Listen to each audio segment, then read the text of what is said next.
فرزند زہرا یہ حالات برے ہیں۔ کاشانہ بصیرت ایک ایسا مکمل یوٹیوب چینل جس پر محروم بصارت کے لیے بالخصوص اور تمام افراد کے لیے بالعموم سینکڑوں کی تعداد میں اسلامی کتب دستیاب ہیں۔ لہذا گزارش ہے کہ آپ اپنی ذمہ داری نبھاتے ہوئے کاشانہ بصیرت کو سبسکرائب کرنے کے ساتھ ساتھ بیل آئیکن کو پریس کیجئے تاکہ آپ علم کے حصول کے ساتھ ساتھ مذہب اہل بیت کی اشاعت میں بھی اہم کردار ادا کرتے رہیں۔ کاشانہ بصیرت۔ فرزند زہرا یہ حالات برے ہیں۔ السلام علیکم ورحمۃ اللہ وبرکاتہ۔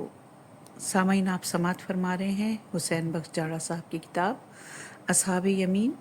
آج ہم آپ کے سامنے اس کی 23ویں ریکارڈنگ پیش کر رہے ہیں، صفحہ نمبر 379، 7واں باب شروع ہو رہا ہے جو کہ آخری باب ہے۔ عنوان ہے مدفن سر اقدس امام حسین علیہ السلام۔ امام حسین علیہ السلام کے سر اطہر کی جائے دفن کے متعلق زبردست اختلاف ہے اور اس میں 8 اقوال ہیں۔ نمبر 1، دمشق باب الفرادیس میں مدفون ہے۔ نمبر 2، مصر کے شہر قاہرہ میں مدفون ہے۔ نمبر 3، اسقلان میں دفن کیا گیا۔ نمبر 4، نجف اشرف کے باہر مسجد حنانہ میں مدفون ہے۔ نمبر 5، نجف اشرف میں حضرت امیر علیہ السلام کے حرم پاک میں دفن کیا گیا، چنانچہ سر مبارک کی وہاں ایک زیارت بھی پڑھی جاتی ہے۔ نمبر 6، رہائی پر قافلہ اہل بیت کے سپرد کیا گیا اور انہوں نے آ کر کربلا میں دفن کیا، گویا جس میں اطہر کے ساتھ ملحق کیا گیا۔ نمبر 7، قافلہ اسیران اہل بیت نے اپنے ساتھ لا کر جنت البقیع میں جناب بطول معظمہ کی قبر کے پہلو میں دفن کیا۔ نمبر 8، جب سرحائے شہداء دمشق میں پہنچے تو ان کو ملائکہ نے اٹھا لیا، پس وہ عالم بالا میں لے جائے گئے۔ چنانچہ مخزون البقاء مجلس 12 تنبیہ نمبر 1 میں ایک روایت ہے کہ زندان شام میں وہ سر غائب ہو گیا اور پھر کسی کو نہ مل سکا۔ آقائے ذبیح محلاتی نے فرسان الحیجہ میں ذکر کیا کہ شاید سر مبارک کے مدفن کے متعلق اس قدر زبردست اختلاف کی مصلحت یہ ہوگی کہ جگہ جگہ سر اقدس کی زیارت گاہیں تعمیر ہوں اور ہر جگہ زائر پہنچ کر امام کی مظلومیت کی داستان کو تازہ کریں اور ان کی یاد جگہ جگہ مومنین کے دلوں میں ہر وقت قائم رہے۔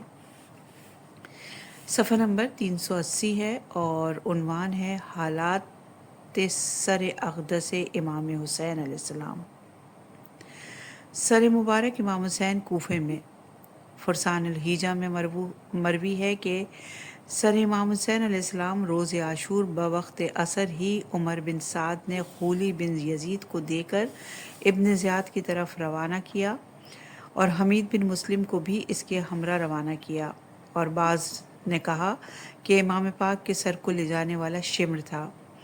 پہلی روایت کی بنا پر جب خولی امام مظلوم کا سر لایا تو آدھی رات کا وقت تھا، چنانچہ دارالامارہ کا دروازہ بند ہو چکا تھا، لہٰذا اپنے گھر آیا اور سر مبارک کو ایک کپڑے دھونے کے تشت کے نیچے رکھ دیا۔ اس کی 2 بیویاں تھیں، ایک قبیلہ اسد سے تھی اور دوسری کا نام ناور تھا، اور حجر موت کے باشندوں میں سے تھی۔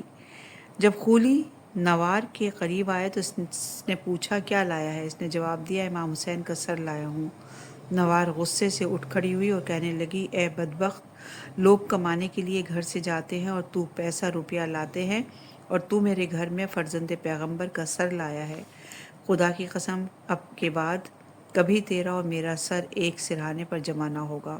بس یہ کہہ کر خولی سے دور ہو گئی اور سر مبارک کے قریب گئی، دیکھا کہ تشت سے تا آسمان ایک نور ساطع ہوتا ہے اور ملائکہ کی آواز تسبیح بھی سنائی دیتی ہے اور سفید قسم کے پرندے ارد گرد گھوم رہے ہیں اور سر مطہر سے تلاوت قرآن مجید کی آواز آ رہی ہے۔ دوسری روایت کی بنا پر شمر سر اتھر کو توبرا میں ڈال کر لایا اور کپڑے دھونے کے ایک تغار کے نیچے رکھ دیا۔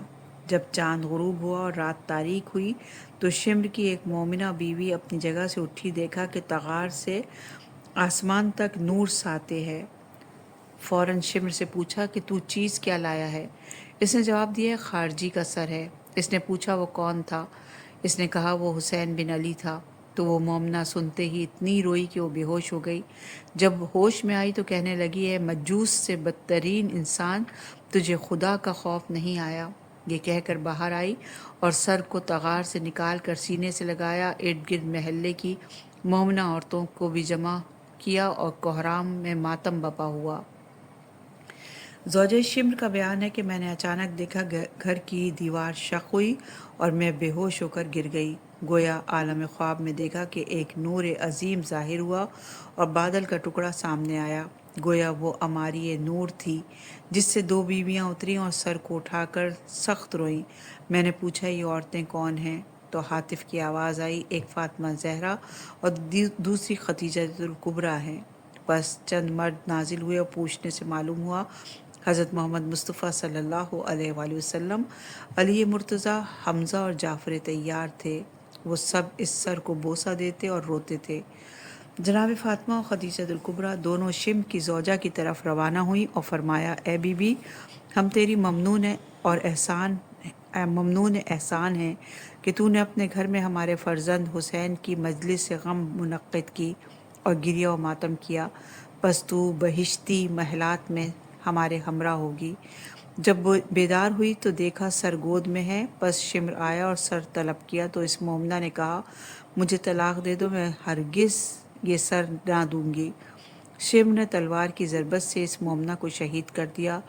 آقا شیخ ذبیح میلاتی نے ان دونوں روایتوں کی جمع اس طرح کی کہ شاید کوفے تک سر کو لانے والا خولی ہو اور ایک رات سر اس کے گھر میں رہا ہو اور پھر کوفے سے شام بھیجنے کے لیے شمر کو معین کیا گیا ہو اور وہ سر مطہر کو اپنے گھر لایا ہو، پس ایک رات اس کے گھر میں سر اطہر نے گزاری۔ اور بعض روایت تغار کے بجائے تنور لکھا ہے، یعنی اس ملعون نے تنور میں رکھ کر اس کی خاک میں سر کو چھپا رکھا تھا۔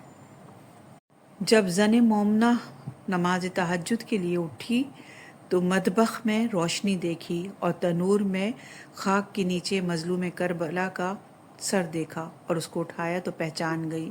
بس خاک کو صاف کر کے سینے سے لگایا اور رو رو کر بے ہوش ہو گئی۔ بس اس وقت چار عورتوں کو دیکھا، پوچھا تو معلوم ہوا کہ ایک فاطمہ زہرا، دوسری خدیجہ الکبریٰ، تیسری مریم عذرا اور چوتھی آسیہ ہیں۔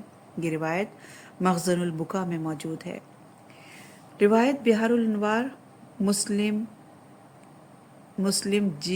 جہاز سے منقول ہے کہ میں ان دنوں کوفے کے دارالعمارہ کی مرمت کر رہا تھا۔ جب شور و غوغا سنا تو اپنے غلام کو حقیقت حال معلوم کرنے کو کہا تو اس نے جواب دیا ایک شخص نے خروج کیا ہوا تھا اور ابن زیاد کی فوجوں نے اس کو بمۂ احباب کے قتل کر دیا۔ اب ان کے سروں کو بمۂ ان کے پردہ داروں کے کوفے میں لایا جا رہا ہے اور لوگ تماشے کے لیے جمع ہو رہے ہیں۔ میں نے پوچھا اس خارجی کا نام کیا ہے تو جواب دیا اس کو حسین بن علی کہتے ہیں۔ بس میں نے اپنے منہ پر زور سے تماچا مارا اور اس کے بعد ہاتھ دھو کر باہر نکلا۔ میں نے دیکھا شہداء کے سر نیزوں پر سوار ہیں اور ساتھ ساتھ 40 کجاوے ہیں جن پر قیدی قافلہ سوار ہیں۔ میں نے حضرت سجاد کو دیکھا جو زنجیروں میں جکڑے ہوئے ہیں اور ان کی رگوں سے خون جاری تھا اور وہ چند اشعار پڑھ رہے تھے۔ سب سے آگے امام حسین کا سر تھا۔ وہ سر نورانی رسول خدا کی شکل سے بالکل مشابہ تھا اور ریش مبارک پر سیاہ خضاب لگا ہوا تھا، پس وہ بالکل سیاہ تھی اور جڑوں میں سفیدی معلوم ہوتی تھی۔ چاند کی طرح منہ چمکتا تھا اور ہوا کے جھونکوں سے داڑھی یہ مبارک کے بال حرکت کر رہے تھے۔ زینب عالیہ نے ایک مرتبہ بھائی کے سر کو دیکھا اور محمل کے ساتھ سر کو مارا اور فریاد کی۔ کوچوں اور گلیوں میں بے پناہ ہجوم تھا اور 1 لاکھ کے قریب تماشائی موجود تھے۔ مخزن البکا میں ملحوف سے مروی ہے کہ آل اطہار کو بغیر پالانوں کے اونٹوں پر سوار کیا گیا تھا، نہ سر پر چادر تھی نہ مخنا، بس نامحرموں سے بچانا ناممکن تھا۔ اچھے اور نئے لباس لوٹے جا چکے تھے، بس پرانے خستہ کپڑے تھے جو خاندان عصمت کی شہزادیوں نے زیب تن کیے ہوئے تھے، اور باروایت بہار الانوار امام سجاد کی گردن میں وزنی زنجیر ڈالے ہوئے تھے، اور بعض روایت کے ماتحت بیویوں کے ہاتھ بھی رسن بستہ تھے، اور ہاتھوں کا گردن سے بندھا ہونا بھی مذکور ہے۔ مدینے سے کربلا تک دیگر جوانان بنی ہاشم کے علاوہ خود امام حسین علیہ السلام بھی نگران حال تھے، اور سیدانیوں کی محملوں کے نشیب و فراز کو دیکھتے جاتے تھے۔ کئی ناہموار مقامات سے نہ گزرے، لیکن اب خدا جانے پردہ داروں کا کیا حال ہوگا، جبکہ عمدن اونٹوں کو ناہموار مقامات سے گزارا جاتا تھا، بلکہ بعض اوقات ناہموار جگہوں پر عورتوں کا پیدل دوڑانا بھی ملتا ہے۔ جیسا کہ مختار کے حالات میں موجود ہے کہ اس نے ایک ظالم کو سزا دینے سے پہلے پوچھا کہ میں نے سنا ہے کہ تو سیدانیوں کے اونٹوں کو تازیانے مارتا تھا کہ اونٹ دوڑیں اور بیویاں سنبھل نہ سکیں، اور ایک ظالم کو اس ظلم کی سزا دی کہ تو بیویوں کے پاؤں سے جوتے اتروا کر ناہموار مقامات پر ان کو دوڑاتا تھا۔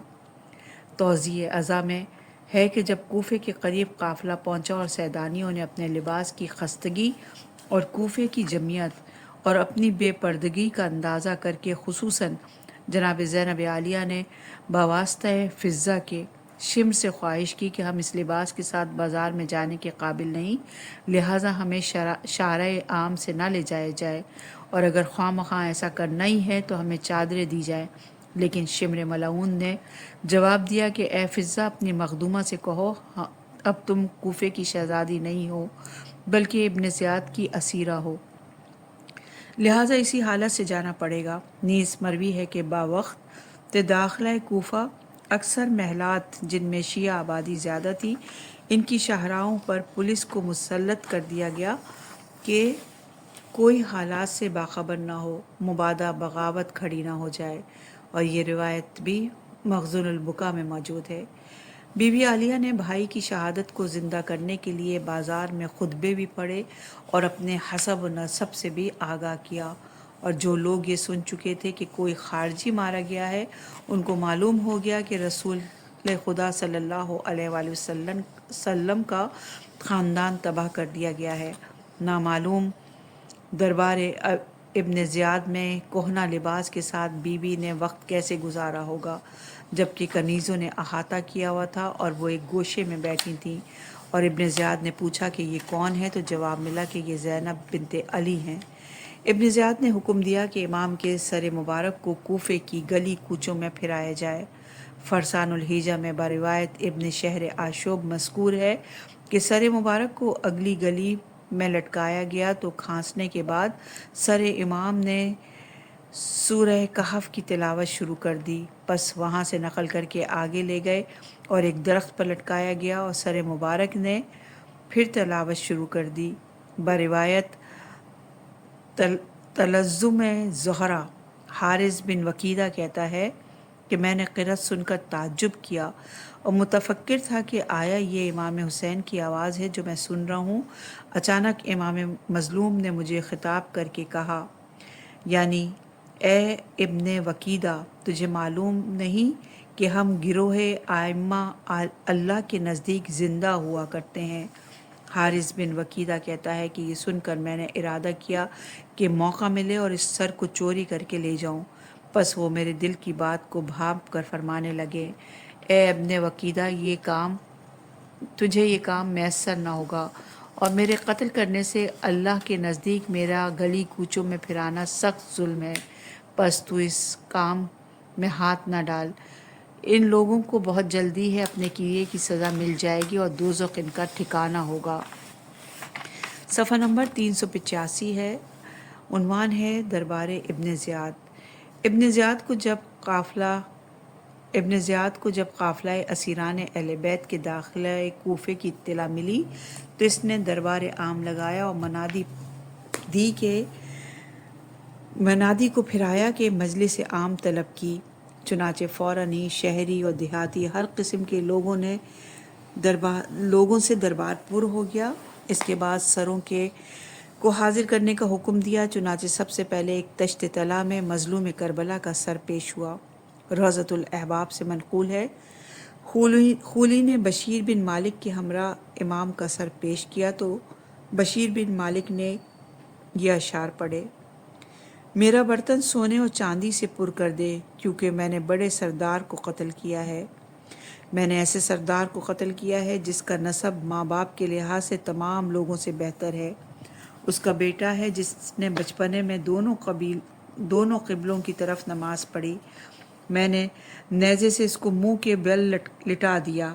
ابن زیاد یہ اشعار سن کر سخت غضبناک ہوا اور کہنے لگا: اگر تو جانتا ہے کہ وہ تمام لوگوں سے نسب کے لحاظ سے افضل ہے تو نے اس کو قتل کیوں کیا؟ بس میرے نزدیک تیرا انعام یہ ہے کہ تجھے قتل کر کے اس کے ساتھ ملایا جائے۔ چنانچہ اس کو فوراً قتل کر دیا گیا۔ کتاب میں مروی ہے کہ امام حسین علیہ السلام کی شہادت کے بعد شمر نے باختلاف روایت خولی نے ابن سعد کے سامنے پیش کرتے وقت بھی یہ اشعار پڑھے تھے، اور ابن سعد نے اس کو جھڑک کر کہا تھا کہ اگر یہ اشعار ابن زیاد کو معلوم ہوئے تو تمہیں قتل کر دیا جائے گا۔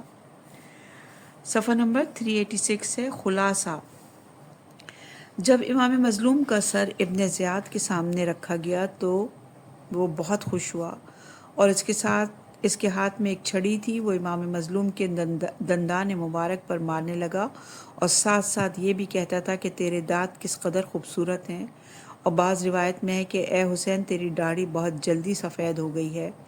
بروایت مخزن البقا ایک بوڑھا شخص اٹھ کھڑا ہوا اور کہنے لگا: اے ابن زیاد، جہاں تو چھڑی مار رہا ہے میں نے دیکھا ہے کہ رسول خدا اس جگہ کو بوسہ دیا کرتے تھے۔ تو ابن زیاد ملعون نے جواب دیا: یہ جنگ بدر کا بدلہ ہے، یعنی اس کے باپ نے ہمارے اکابر کو جنگ بدر میں تحقیق کیا تھا اور ہم اب یہ بدلہ لے رہے ہیں۔ فرسان الحیجہ میں ہے کہ زید بن ارقم صحابی رسول صلی اللہ علیہ وآلہ وسلم جو پاس بیٹھے تھے ان سے برداشت نہ ہو سکا اور کہنے لگے: چھڑی ہٹا لے ان لبہائے مبارک سے، کہ مجھے خدائے واحد کی قسم اس چھڑی کے مقام کو میں نے اپنی آنکھوں سے دیکھا ہے کہ یہاں پر رسالت مآب بوسہ دیا کرتے تھے۔ اور ایک روایت میں ہے کہ میں انہی ہونٹوں پر میں نے رسول کے لبہائے مبارک رکھے ہوئے اتنی مرتبہ دیکھے ہیں کہ شمار سے باہر ہے۔ وہ بار بار ان کو چومتے تھے۔ اس کے بعد زید ہائے ہائے کر کے رونے لگا۔ ابن زیاد نے جواب دیا کہ اگر تو بوڑھا نہ ہوتا اور تیری عقل ضائع نہ ہو چکی ہوتی تو میں تجھے قتل کر دیتا، کیونکہ تو ہماری فتح پر روتا ہے۔ زید بن ارقم نے کہا: اے ابن زیاد، تجھے ایک اور حدیث بتاتا ہوں جو تجھے ناگوار ہوگی کہ میں نے اپنی آنکھوں سے دیکھا تھا کہ ایک روز رسول خدا صلی اللہ علیہ وآلہ وسلم ایک زانو پر امام حسن کو اور دوسرے زانو پر امام حسین کو بٹھائے ہوئے تھے اور دعا کر رہے تھے کہ اے پروردگار، ان دونوں کو اور علی کو تیرے حوالے کر کے جا رہا ہوں۔ اے ابن زیاد، تو خود سوچ لے کہ رسول کی امانت سے تو نے کیا سلوک کیا ہے۔ بس یہ کہتا ہوا اور روتا ہوا دربار سے اٹھ کھڑا ہوا اور مجلس عام کی طرف خطاب کر کے کہنے لگا: اہل عرب، تم نے مرجانہ کی بیٹی کی خاطر اپنے رسول کے نواسے کو قتل کر ڈالا ہے۔ یہ شخص تمہارے شریفوں کو ذلیل کرے گا اور کمینوں کو تمہارے سروں پر سوار کرے گا۔ تم نے اپنے لیے ذلت اور خواری خریدی ہے۔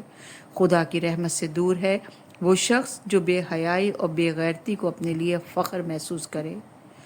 بروایت منتہی الاعمال طبری سے منقول ہے کہ سر مبارک کو اپنے سامنے رکھ کر ابن زیاد ملعون نے 1 گھنٹے تک چھڑی سے پے در پہ مارتا رہا، جس طرح بارش کے قطرات یکے بعد دیگرے زمین پر پڑتے ہیں۔